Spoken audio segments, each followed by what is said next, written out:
24. Cicero, who had at that time the chief power in the state, made himself generally odious, not by any ill acts, but by always praising and glorifying himself to the great annoyance of many people. For there was neither assembly of senate nor people, nor court of justice, in which a man had not to hear Catiline talked of and Lentulus. Finally, he filled his books and writings with his own praises, and though his oratory was most agreeable and had the greatest charm, he made it wearisome and odious to the hearers by his unseemly habit, which stuck to him like a fatality. However, though he had such unmingled ambition, he was far removed from envying others, for he was most bountiful in his praises of those before him, and those of his own time, as we may see from his writings. There are also many sayings of his recorded. For instance, he said of Aristotle that he was a river of flowing gold, and of the dialogues of Plato that Jupiter, if it were his nature to use language, would speak like him. Theophrastus he was used to call his own special luxury. Being asked about the speeches of Demosthenes, which he thought the best, he answered the longest.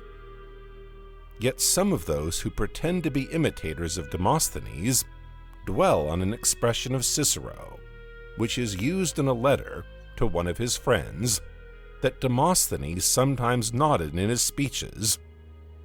But the great and admirable praise which he often bestows on the man, and that he entitled his own orations, on which he bestowed most labor, those against Antonius, Philippics, they say nothing about.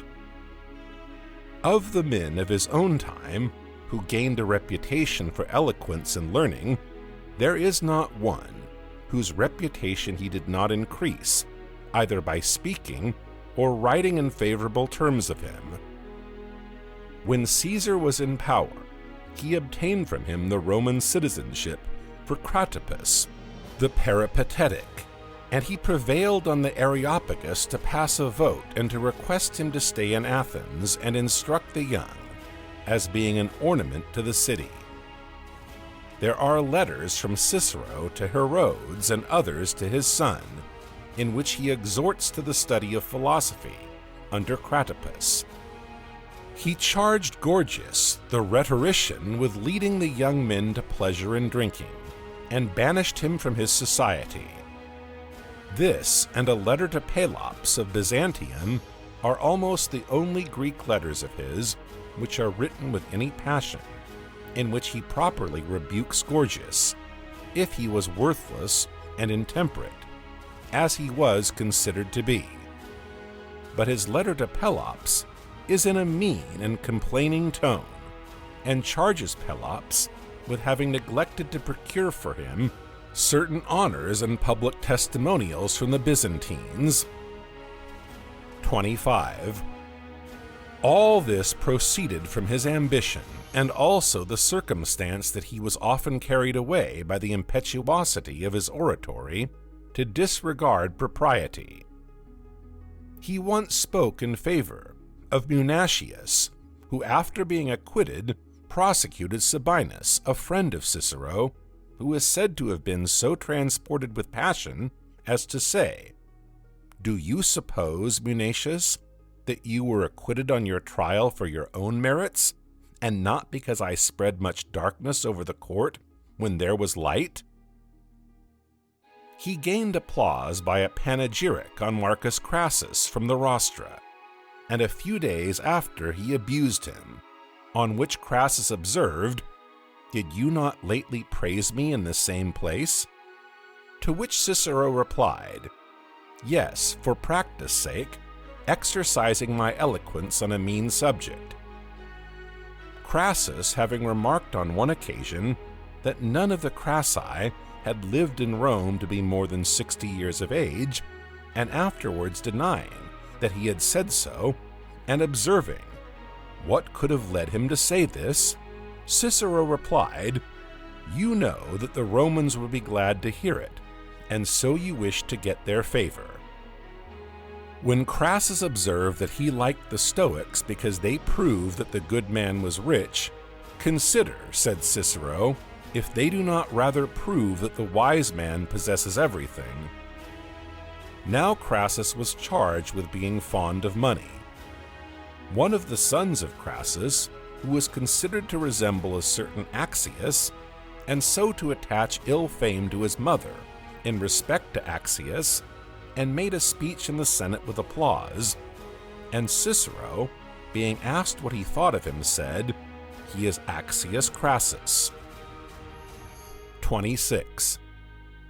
When Crassus was about to set out for Syria, he wished Cicero to be his friend rather than his enemy, and he said in a friendly manner that he wished to sup with him, and Cicero received him readily.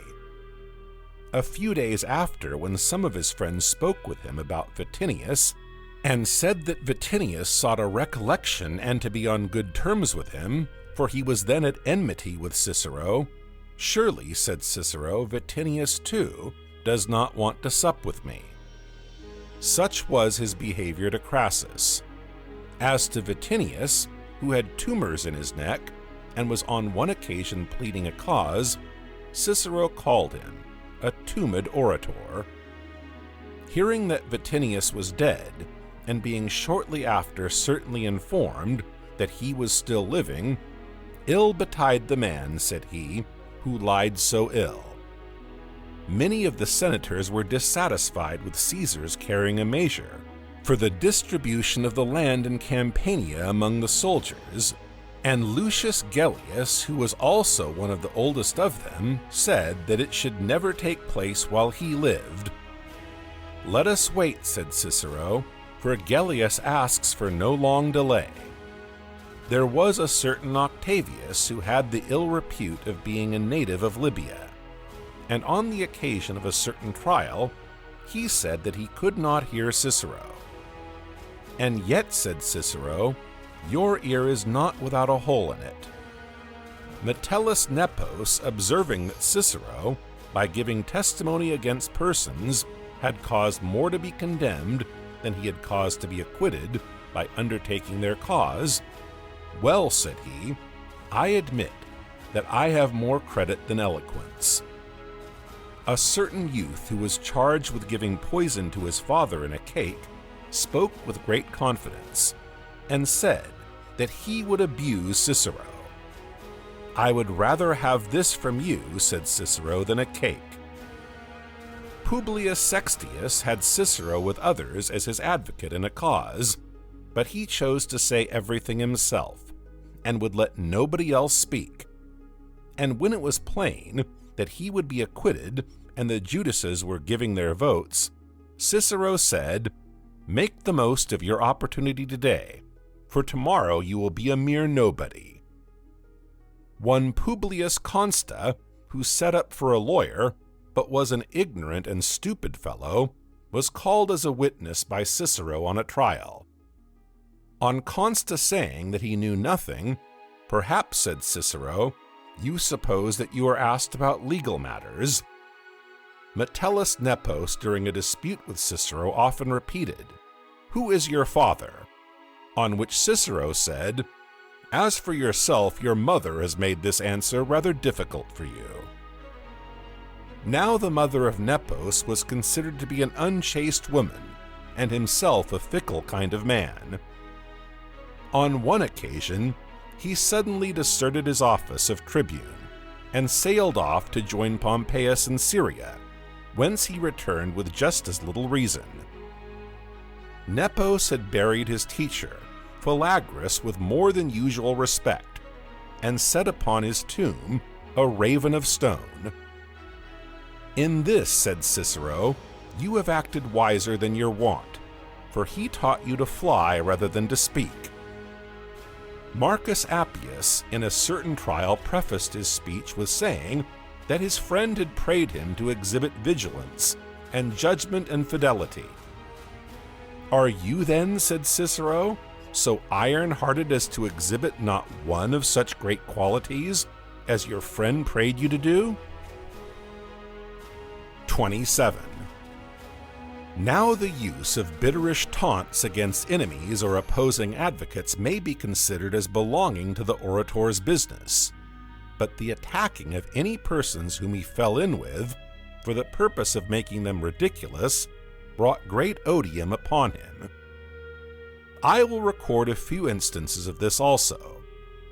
He called Marcus Aquinas Adrastus because he had 2 sons-in-law who were in exile.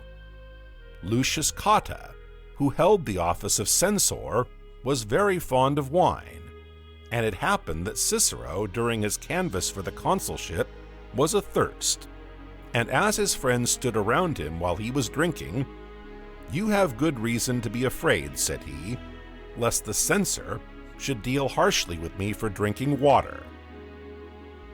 Meeting Vaconius, who was conducting 3 very ugly daughters, he said, "'Gainst Phoebus' will his children he begat." Marcus Gellius, who was supposed not to be the son of free parents, was once reading some letters to the Senate with a clear and loud voice, when Cicero said, "Don't be surprised, he too was one of those who have practiced their voices."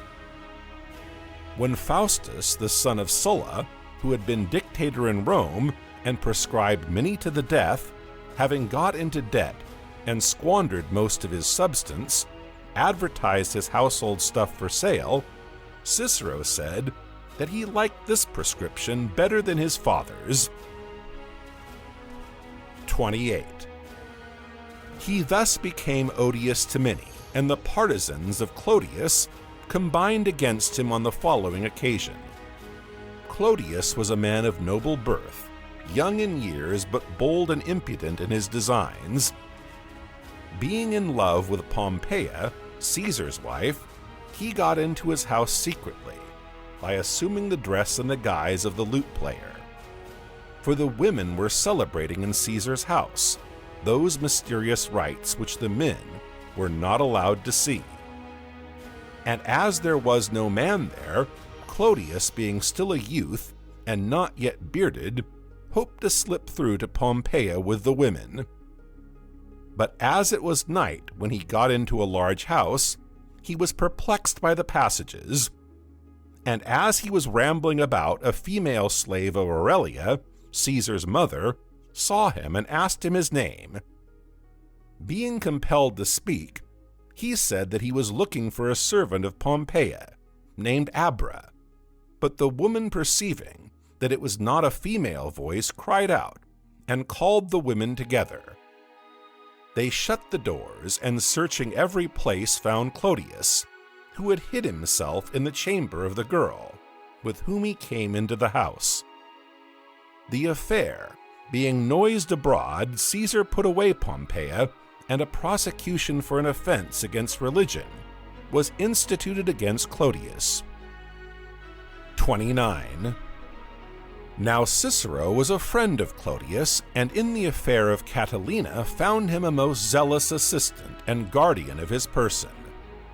But as Clodius, in answer to the charge, relied on not having been in Rome at the time, and maintained that he was staying in places at a very great distance, Cicero bore testimony that Clodius had come to his house and spoken with him on certain matters, which was true. However, people did not suppose that Cicero gave his testimony from regard to truth, but by way of justifying himself to his wife Terentia. For Terentia had a grudge against Clodius on account of his sister Clodia, who was supposed to wish to marry Cicero, and to be contriving this by the aid of one Tullus, who was one of the nearest companions and intimates of Cicero. And as Tullus was going to Clodia, who lived near, and paying attention to her, he excited suspicion in Terentia. Now, as Terentia was of a sour temper and governed Cicero, she urged him to join in the attack on Clodius and to give testimony against him. Many men also of the highest character charged Clodius by their testimony with perjury, disorderly conduct, bribing of the masses, and debauching of women. Lucullus also produced female slaves to testify that Clodius had sexual commerce with his youngest sister when she was the wife of Lucullus.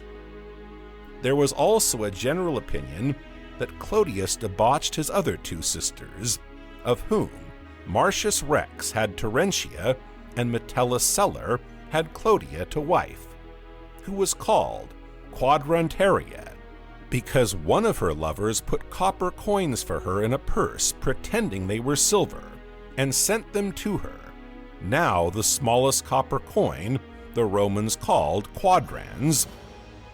It was with regard to this sister that Clodius was most suspected. However, as the people on that occasion set themselves against those who bore testimony and combined against Clodius, the Judases, being afraid, procured a guard for their protection, and most of them gave in their tablets with the writing on them confused. It turned out that those who were for acquitting him were the majority, and some bribery was also said to have been used. This led Catullus to say, when he met the Judases, "Indeed you did ask for a guard to protect you, for you were afraid that someone should take your money from you." Upon Clodius saying to Cicero that his evidence had no credit with the Judases, Cicero replied, "However, 25 of the Judases gave me credit, for so many of them voted against you, but 30 of them gave you no credit, for they did not vote for your acquittal till they had received their money." Caesar, however, when called, gave no evidence against Clodius, and he denied that he had convicted his wife of adultery, but that he had put her away, because Caesar's wife ought not only to be free from a shameful act, but even the report of it. 30. Clodius, having escaped the danger, as soon as he was elected tribune, commenced his attack on Cicero, drawing together and agitating against him everything and all persons. For he gained the favor of the people by popular laws, and caused great provinces to be assigned to each of the consuls, Macedonia to Piso, and Syria to Gabinius, and he contrived to associate many of the poor citizens in his designs, and kept armed slaves about him. Of the 3 men who then had the chief power, Crassus was openly at enmity with Cicero, and Pompeius was playing an affected part towards both. And as Caesar was about to march into Gaul with his army, Cicero, paying court to him, thought he was not his friend, but an object of suspicion owing to the affair of Catiline, asked to accompany him as a legatus.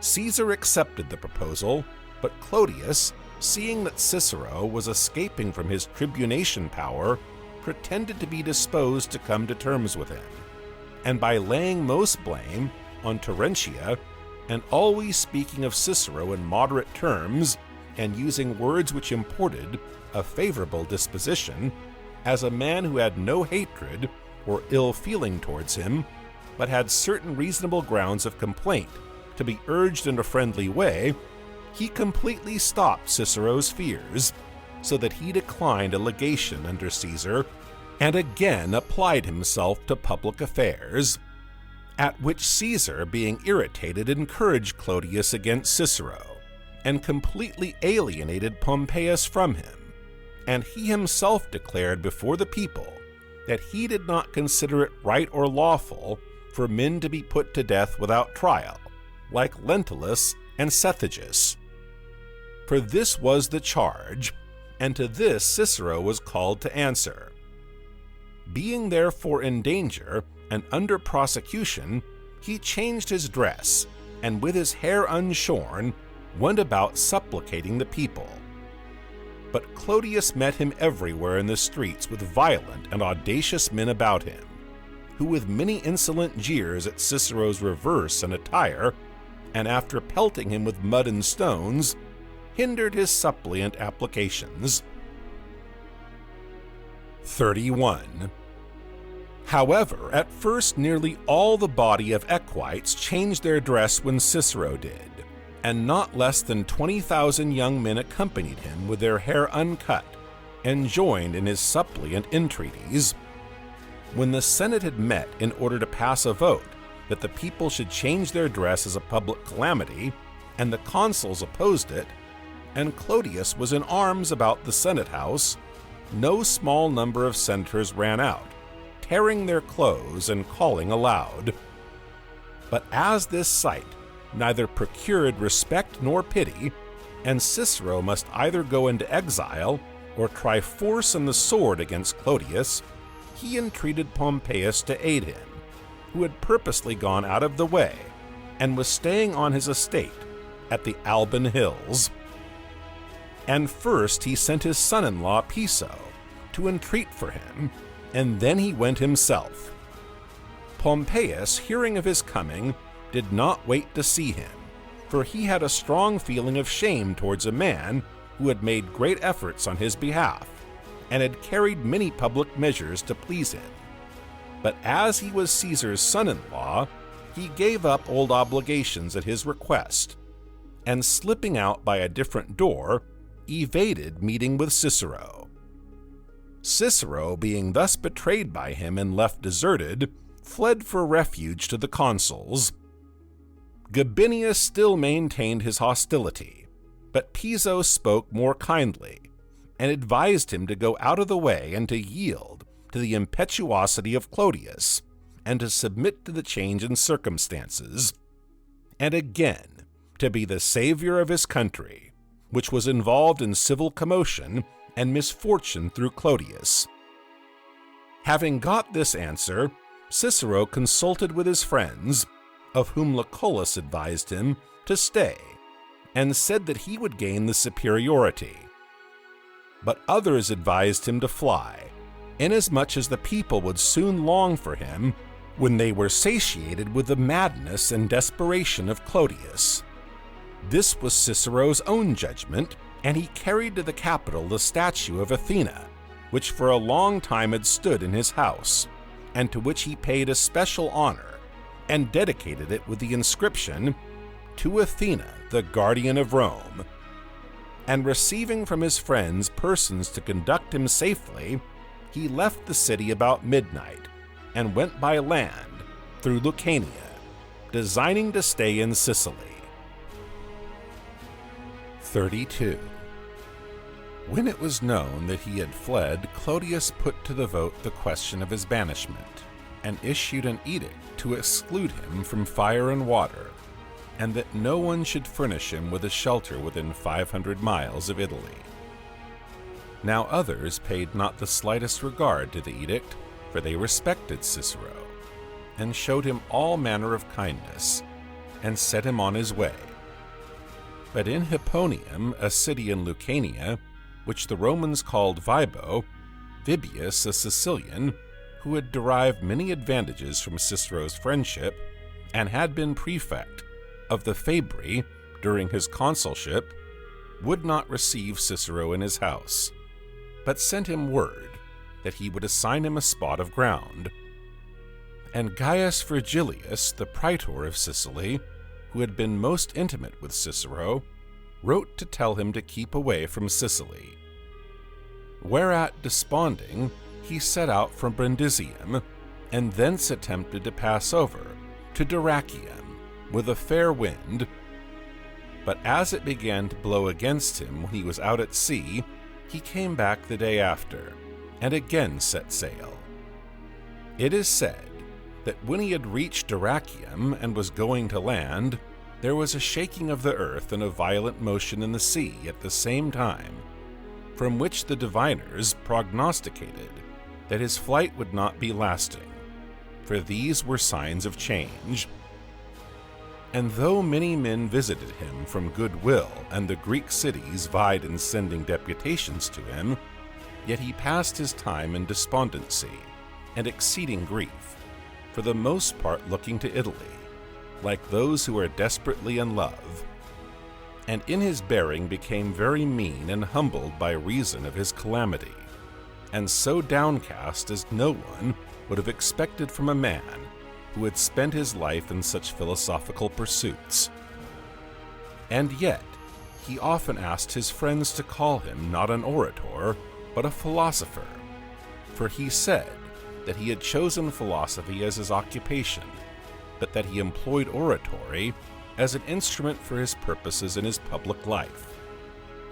But opinion is powerful to wash out reason from the mind, as if it were dye, and to imprint the effects of the many by the force of intercourse and familiarity on those who engage in public life, unless a man be strictly on his guard to come in contact with things external, in such wise as to have communion with the things themselves, not with the effects towards the things.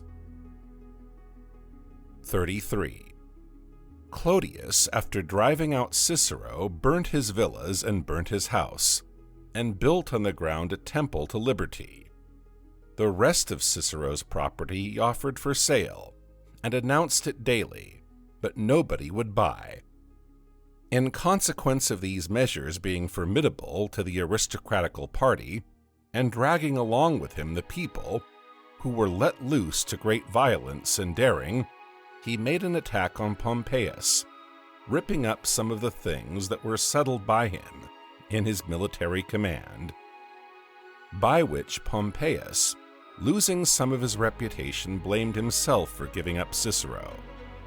And changing again, he used every effort in conjunction with Cicero's friends to effect his return. As Clodius resisted this, the Senate resolved to ratify nothing in the meantime and to do no public business unless Cicero was restored.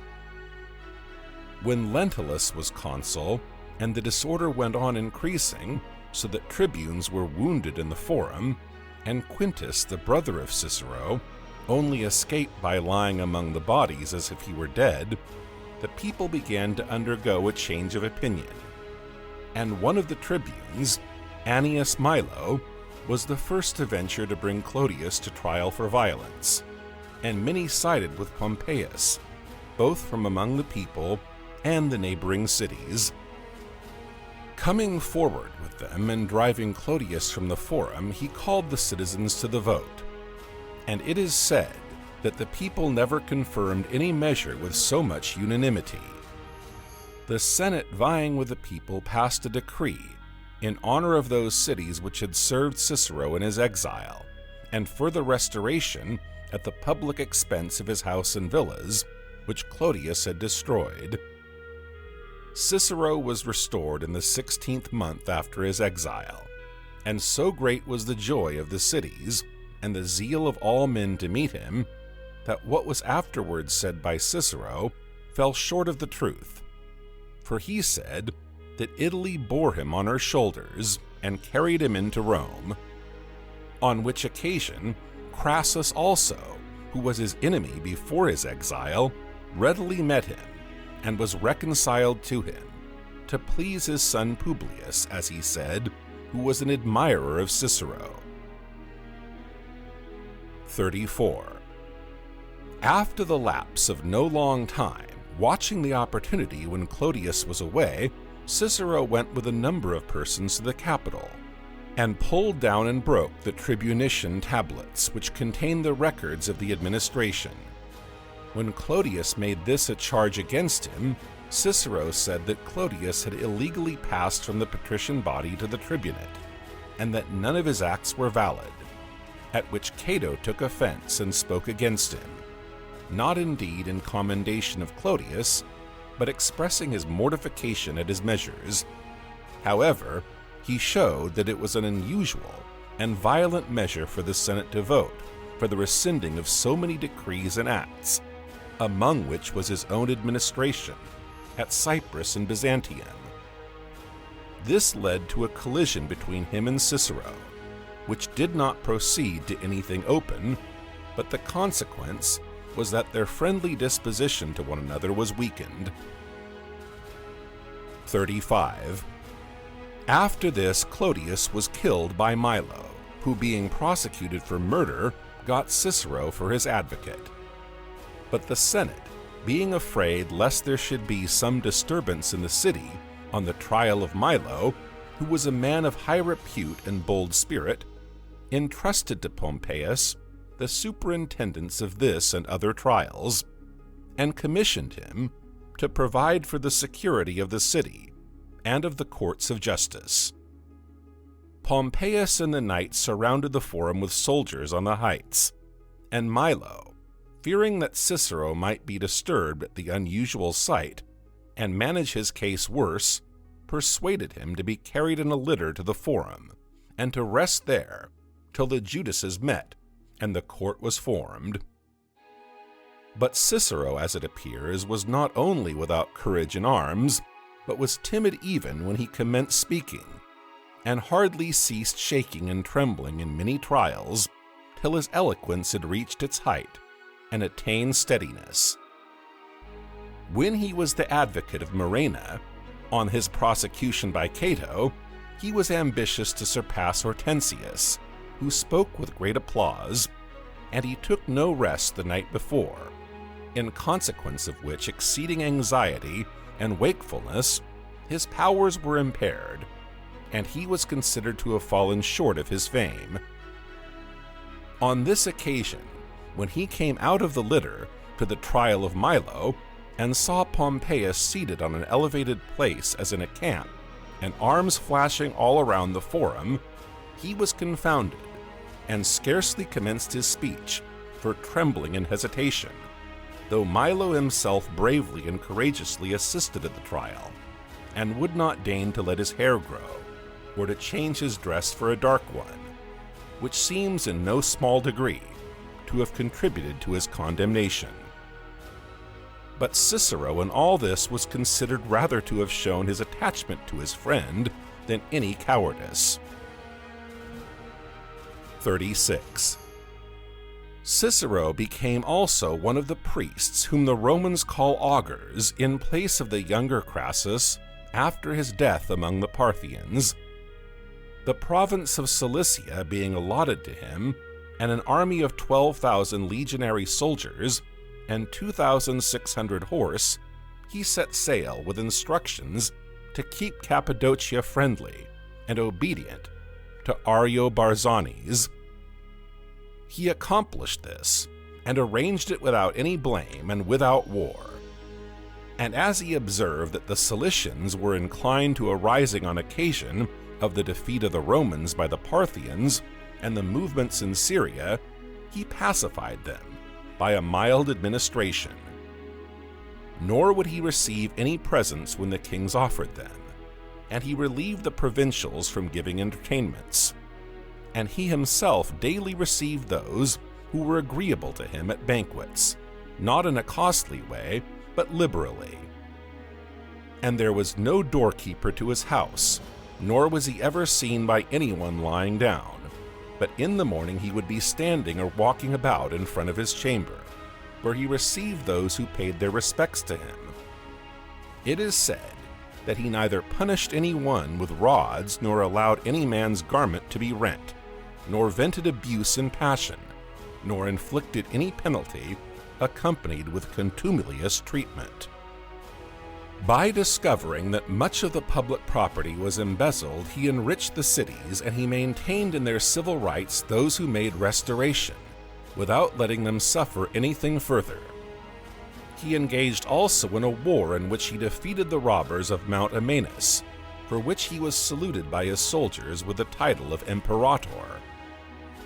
When Caecilius, the orator, requested Cicero to send him panthers from Cilicia to Rome for a certain spectacle, Cicero, who was proud of his exploits, wrote in reply that there were no panthers in Cilicia, for they had fled into Caria, indignant that they were the only things warred upon, while all others were enjoying peace. On his voyage back from his province, he first put in at Rhodes, and next tarried at Athens, with gladness out of the pleasant recollection of his former residence. After associating with men, the first for wisdom, and visiting his old friends and intimates and receiving due honors from Greece, he returned to Rome at a time when affairs, as if from violent inflammation, were bursting out into the civil war. 37. In the Senate, when they were proposing to vote him a triumph, he said that he would more gladly follow Caesar in his triumph, if a settlement could be effected. And he privately gave much advice by writing to Caesar, and much by entreating Pompeius, and attempting to mollify and pacify both of them. But when things were past remedy, and Caesar was advancing, and Pompeius did not stay, but quitted the city with many men of character, Cicero did not join in this flight, and it was supposed that he was attaching himself to Caesar. And it is plain that in his resolves he was much perplexed both ways and suffered much, for he says in his letters that he did not know which way to turn himself, and that Pompeius had an honorable and good cause to fight for, but that Caesar managed things better, and was better able to save himself and the citizens, so that he knew whom to fly from, but not whom to fly to. Trebatius, one of Caesar's friends, wrote to the purport that Caesar thought that before all things Cicero ought to put himself on Caesar's side, and to share his hopes. But if he declined by reason of his age, he advised him to go to Greece, and there to seat himself quietly out of the way of both. But Cicero, being surprised that Caesar himself did not write, replied in passion that he would do nothing unworthy of his political life. What appears in his letters is to this effect. 38. When Caesar had set out to Iberia, Cicero immediately sailed to Pompeius. The rest were well pleased that he was come, but Cato, on seeing him, rated him in private greatly for joining Pompeius. He said it was not seemly in himself to desert that line of policy which he had chosen from the first, but that Cicero, though he could do more good to his country and his friends if he remained at Rome an indifferent spectator, and shaped his conduct by the result, without any reason or necessity, had become an enemy of Caesar, and had come there to share in great danger. Those words disturbed the resolve of Cicero, and also that Pompeius did not employ him in anything of weight. But he was the cause of this himself, inasmuch as he made no secret of repenting of what he had done, and depreciated the resources of Pompeius, and privately showed his dissatisfaction at his plans, and abstained not from scoffing and saying any sharp thing of the allies, though he himself always went about in the camp without a smile, and with sorrowful countenance. But he gave cause of laughter to others who had no occasion for it. It is better to mention a few of these things. Domitius was placing in a post of command a man of no warlike turn, and said, "How modest he is in his manner, and how prudent." "Why then," said Cicero, "do you not keep him to take care of your children?" When some were commanding Theophanes, the Lesbian, who was a praefectus of Fabri in the camp, for his excellent consolation of the Rhodians on the loss of their fleet, "What a huge blessing it is," he said, "to have a Greek prefect." When Caesar was successful in most things, and in a manner was blockading them, he replied to the remark of Lentulus that he heard that Caesar's friends were dispirited. "You mean to say that they are ill-disposed to Caesar?" One Marcius, who had just arrived from Rome, said that a report prevailed in Rome that Pompeius was blockaded. "I suppose you sailed hither then," said Cicero, "that you might see it with your own eyes and believe." After the defeat, Nonius observed that they ought to have good hopes, for that 7 eagles were left in the camp of Pompeius. "Your advice would be good," said Cicero, "if we were fighting with jackdaws." when Labienus was relying on certain oracular answers and saying that Pompeius must get the victory, "Yes," said Cicero, "it is by availing ourselves of such generalship as this that we have lost the camp." 39.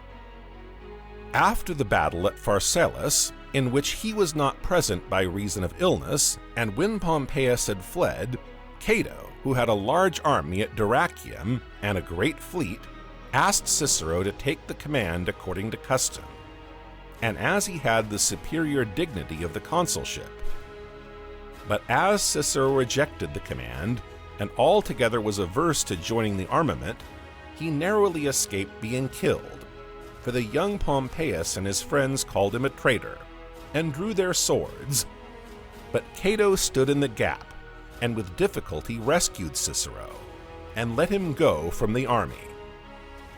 Having put in at Brundisium, he stayed there waiting for Caesar, who was delayed by affairs in Asia and in Egypt. But when news came that Caesar was landed at Tarentum and was coming round by land to Brundisium, Cicero went to him, not being altogether without hope, but feeling shame in the presence of many persons, to make trial of a man who was his enemy and victorious. However, there was no need for him to do or say anything unworthy of himself. For when Caesar saw Cicero coming to meet him at a great distance before all the rest, he got down and embraced him, and talking with him alone walked several stadia. From this time he continued to show respect to Cicero and friendly behavior, so that even in his reply to Cicero, who had written a panegyric on Cato, he commended his eloquence and his life, as most resembling those of Pericles and Theramenes. Cicero's discourse was called Cato, and Caesar's was entitled Anticato. It is said also that when Quintus Ligarius was under prosecution because he had been one of Caesar's enemies, and Cicero was his advocate, Caesar said to his friends, "What hinders us listening after so long an interval to Cicero's speech, since the man has long been adjudged a villain and an enemy?" But when Cicero had begun to speak, and was making a wonderful sensation, and his speech as he proceeded was in feeling varied and in grace admirable, the color often changed in Caesar's face, and it was manifest that he was undergoing diverse emotions in his mind. But at last, when the orator touched upon the battle of Pharsalus, he was so affected that his body shook, and he dropped some of the writings from his hands. Accordingly, he acquitted the man of the charge perforce. 40. After this, as the constitution was changed to a monarchy, Cicero, detaching himself from public affairs, applied himself to philosophy, with such young men as were disposed, and mainly from his intimacy with the noblest born and the first in rank, he again got very great power in the state. His occupation was to compose philosophical dialogues, and to translate and transfer into the Roman language every dialectical or physical term. For it is he, as they say, who first or mainly formed for the Romans the terms phantasia, synthesis, epoch, and catalepsis, and also atom, and indivisible, and vacuum, and many other like terms, some of which by metaphor, and others by other modes of assimilation, he contrived to make intelligible, and to bring into common use.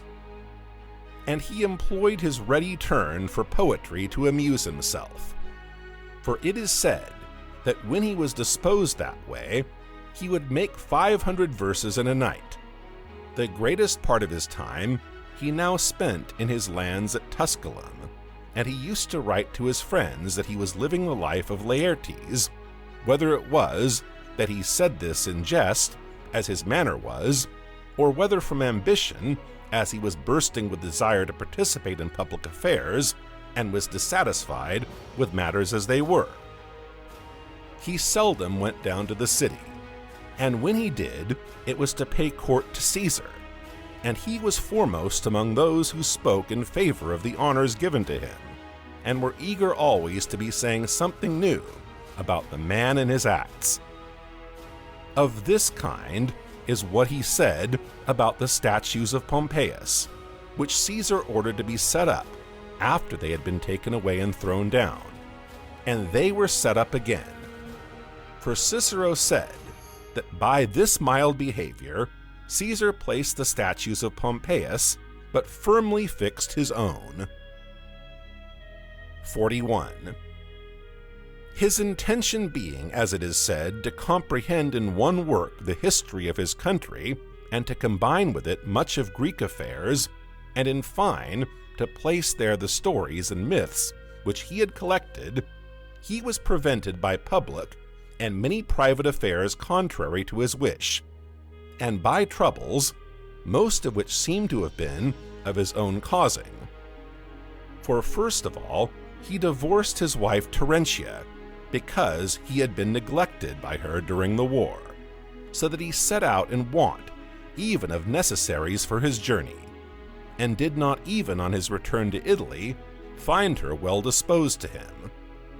For she did not go to him, though he was staying some time in Brundisium, and when her daughter, who was a young woman, was going so long a journey, she did not supply her with suitable attendance, nor any means, but she even made Cicero's house void of everything and empty, besides incurring many great debts.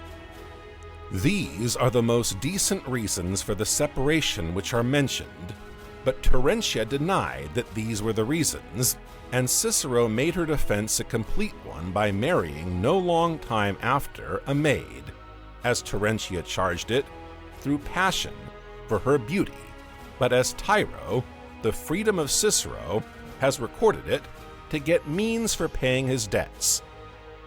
For the young woman was very rich, and Cicero had the care of her property, being left fiduciary heir. Being in debt to the amount of many 10,000s, he was persuaded by his friends and relatives to marry the girl, notwithstanding the disparity of age, and to get rid of his creditors by making use of her property. But Antonius, who made mention of the marriage in reply to the Philippics, says that he put out of doors his wife with whom he had grown old, and at the same time he made some cutting jibes on the housekeeping habits of Cicero, as a man unfit for action and for arms. No long time after this marriage, Cicero's daughter died in childbirth, for she had married Lentulus after the death of her former husband Piso. The philosophers from all quarters came together to console Cicero, but he bore his misfortune very ill, and even divorced his wife because he thought that she was pleased at the death of Tullia. 42. Such were Cicero's domestic affairs. He had no share in the design that was forming against Caesar, though he was one of the most intimate friends of Brutus, and was supposed to be annoyed at the present state of affairs, and so longed for the old state more than anybody else. But the men feared his temper as being deficient in daring, and the occasion was one in which courage fails even the strongest natures. When the deed was accomplished by the partisans of Brutus and Cassius, and Caesar's friends were combining against the conspirators, and there was fear of the city again being involved in civil wars, Antonius, who was consul, brought the Senate together and said a few words about concord. And Cicero, after speaking at length and suitably to the occasion, persuaded the Senate to imitate the Athenians and decree an amnesty for what had been done to Caesar, and to give provinces to Brutus and Cassius. But none of these things came to a conclusion, for the people of themselves being transported to pity when they saw the corpse carried through the forum, and Antonius showed them the garments filled with blood, and slashed in every part by the swords, maddened by passion, sought for the men in the forum and ran with fire in their hands to their houses to burn them. The conspirators escaped the danger by being prepared for it, but as they expected other great dangers, they quitted the city. 43. Antonius was forthwith elated, and was formidable to all, as about to become sole ruler, but to Cicero most formidable. For Antonius, seeing that Cicero's power was recovering strength in the state, and knowing that he was closely allied with Brutus, was annoyed at his presence. And there existed, even before this, some ill will between them, on account of the unlikeness and difference in their lives. Cicero, fearing these things, first made an attempt to go with Dolabella to Syria as legatus. But the consuls for the next year, Urtius and Pansa, who were good men and admirers of Cicero, prayed him not to desert them, and they undertook, if he were present, to put down Antonius.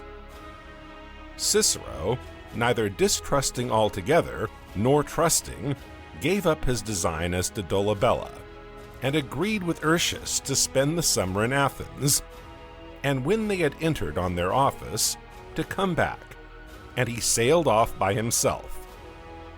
But as there was some delay about the voyage, and new reports, as the wont is, reached him from Rome, that Antonius had undergone a wonderful change, and was doing and administering everything comfortably, to the pleasure of the Senate, and that matters only required his presence to be brought to the best arrangement, himself blaming his excessive caution, turned back to Rome. And he was not deceived in his first expectations, so great a crowd of people through joy and longing for him poured forth to meet him, and near a whole day was taken up at the gates, and upon his entrance with greetings and friendly reception. On the following day Antonius summoned a senate, and invited Cicero, who did not come, but was lying down pretending to be indisposed from fatigue. But the truth appeared to be that he was afraid of some design against him, in consequence of certain suspicions, and of information which reached him on the road.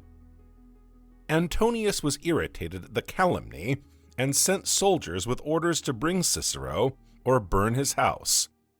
But as many persons opposed Antonius, and urged him by entreaties, he took securities only, and desisted.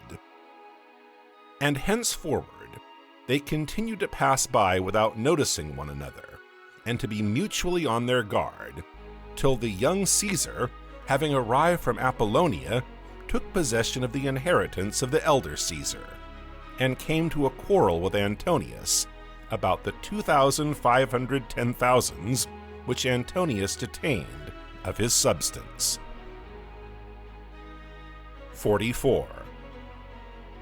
Upon this, Philippus, who was married to young Caesar's mother, and Marcellus, who was married to his sister, came with the young man to Cicero, and made a compact that Cicero should lend to Caesar, both in the Senate and before the people, the power that he derived from his eloquence and his political position, and that Caesar should give to Cicero the security that could be derived from money and from arms. For the young man had about him many of those who had served under Caesar. There appeared also to have been some stronger reason for Cicero readily accepting the friendship of Caesar. For as the story goes, while Pompeius and Caesar were living, Cicero dreamed that someone summoned the sons of the senators to the Capitol, as Jupiter was going to appoint one of them chief of Rome, and that the citizens ran eagerly, and placed themselves around the temple, and the youth seated themselves in silence. The doors opened suddenly, and one by one the youths rising walked round before the god, who looked at them all and dismissed them sorrowing. But when young Caesar was advancing towards him, the god stretched out his hand and said, "Romans, there is an end to civil wars, when this youth becomes your leader. They say that Cicero, having had such a dream as this, had imprinted on his memory the appearance of the youth and retained it distinctly, but he did not know him. The following day, as he was going down to the Campus Martius, the boys who had taken their exercise were returning, and the youth was then sent by Cicero, for the first time, just as he appeared to him in his dream. And being struck with surprise, Cicero asked who were his parents. Now his father was Octavius, not a man of very illustrious station, but his mother was Attia, a niece of Caesar. Accordingly, Caesar, who had no children of his own, gave the youth his property and family name by his will. After this, they say that Cicero took pains to notice the youth when he met him, and the youth received well his friendly attentions, for it had also happened that he was born in Cicero's consulship. 45. These were the reasons which were mentioned, but his hatred of Antonius in the chief place, and then his disposition, which was governed by ambition, attached him to Caesar in the expectation of adding to his own political influence Caesar's power. For the young man went so far in paying his court to Cicero as to call him father, at which Brutus, being much annoyed, blamed Cicero in his letters to Atticus, and through fear of Antonius he was courting Caesar, and was thus manifestly not procuring liberty for his country, but wooing for himself a kind master. However, Cicero's son, who was studying philosophy at Athens, was engaged by Brutus and employed in command in many things which he did successfully. Cicero's power in the city was then at its height, and as he could do what he liked, he drove Antonius out and raised a faction against him, and sent out the two consuls, Urtius and Pansa, to fight against him, and he persuaded the Senate by a vote to give Caesar lictors and the insignia of a praetor, as if he were fighting in defense of their country. But when Antonius had been defeated, and on the death of the two consuls after the battle, the forces joined Caesar, and the Senate, through fear of a youth who had enjoyed splendid success, was attempting by honors and gifts to call away from him the armies and to divide his power, on the ground that there was no need of troops to defend the state, now that Antonius was fled. Under these circumstances, Caesar, being alarmed secretly, sent messengers to Cicero, to entreat and urge Cicero to get the consulship for the two, but to manage matters as he thought best, and to have the power, and to direct the young man, who was only desirous of a name and reputation. And Caesar himself admitted that it was through fear of his troops being disbanded and the danger of being left alone that he had availed himself in a time of need of Cicero's love of power by urging him to take the consulship, and promising that he would act with him and assist in the canvass at the same time. 46.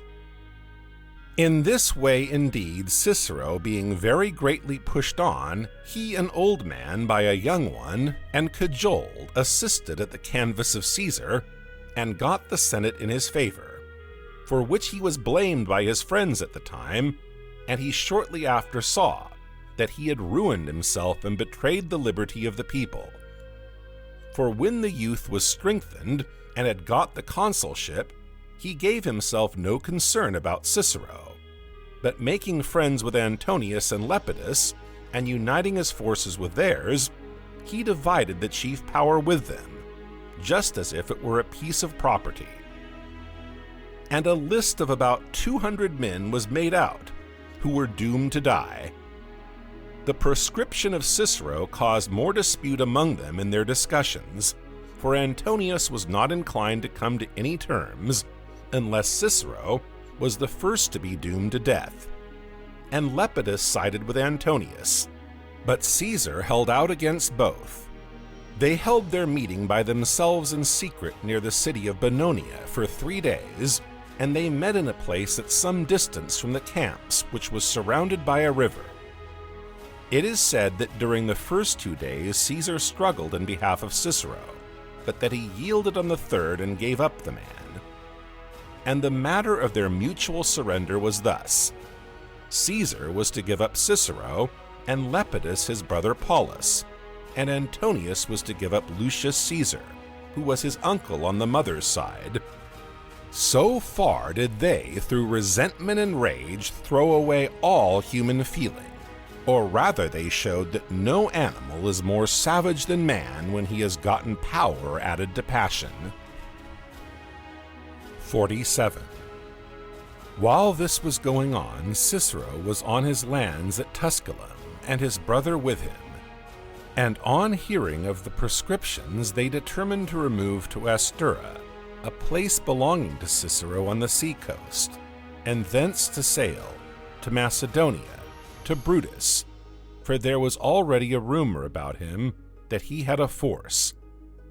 They were conveyed in litters, being worn out by grief, and halting by the way, and placing their litters side by side, they lamented to one another. Quintus was the more desponding, and he began to reflect on his needy condition, for he said that he had brought nothing from home. And indeed, Cicero was but scantily provided for his journey. It was better then, he said, for Cicero to hurry on in his flight, and for him to hasten back and to provide himself from home with what he wanted. This was agreed, and embracing one another with tears they separated. Now Quintus, not many days after, was betrayed by his slaves to those who were in search of him, and put to death with his son. Cicero arrived at Astura, and finding a vessel he immediately embarked and sailed along the coast to Circaeum, the wind in his favor. When the sailors were wishing to set sail immediately from thence, whether it was that he feared the sea, or had not quite despaired of all trust in Caesar, he landed, and went on foot about 100 stadia, on the road to Rome. But again perplexed and changing his mind, he went down to the sea of Astura, and there he spent the night in dreadful and desperate reflections, so that he even formed a design to get secretly into Caesar's house, and by killing himself on the hearth, to fasten on him an avenging daemon. But the fear of tortures drove him from the measure also, and after perplexing himself with other schemes, and shifting from one to another, he put himself in the hands of his slaves, to convey him by sea to Capite, for he had lands there, and a place of retreat, which was very agreeable in summer, when the Etesian winds blow most softly.